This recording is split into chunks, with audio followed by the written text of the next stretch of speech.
অরাজনৈতিক সংগঠন যারা বলছেন তারা মিথ্যা কথা বলছেন। আমরা ধরে ধরে এই অরাজনৈতিক সংগঠনের ছাত্র সমাজ বলে যারা এই আবেদন করছেন তাদের প্রত্যেকের ছবি এবং পরিচয় আমরা ইতিমধ্যে আমাদের বিভিন্ন সমর্থকরা, কর্মীরা, নেতারা প্রকাশ করে দিয়েছেন। এটা বিজেপি এবং তাদের শাখা সংগঠনগুলো প্রমোট করছে। তারা, আপনি বলুন এরা কোন যুক্তি?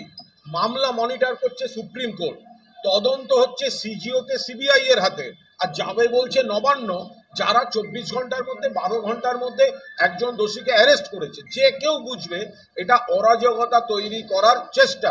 ফলে শুধু এটা বিজেপি প্রমোট করছে তাই নয়, এর সঙ্গে সিপিএম, এর সঙ্গে কংগ্রেসের একাংশ, এর সঙ্গে অন্য কিছু তৃণমূল বিরোধী বা সরকার বিরোধী শক্তি অরাজকতা তৈরির জন্য এই 27 তারিখটা গন্ডগোল তৈরি করার একটা ছক করছে। পানতলা, ধানতলা, বিরাটি থেকে আরম্ভ করে পশ্চিমবঙ্গের কোন মুখ্যমন্ত্রী ইস্তফা দিয়েছেন? উন্নাও, হাতরাস, গুজরাট থেকে শুরু করে সেদিনকার ওড়িশা থেকে উত্তরাখণ্ড, মহারাষ্ট্র, গতকালের আসাম, কোন বিজেপি মুখ্যমন্ত্রী ইস্তফা দিয়েছেন? দাবি এক, দফা এক, we want justice, culprits should be hanged, এটা হওয়া উচিত। তার বদলে দাবি এক, দফা এক, ইস্তফা চাই, তদন্ত করছে সিবিআই, যাচ্ছে নবান্ন, এ তো গন্ডগোল করার চেষ্টা।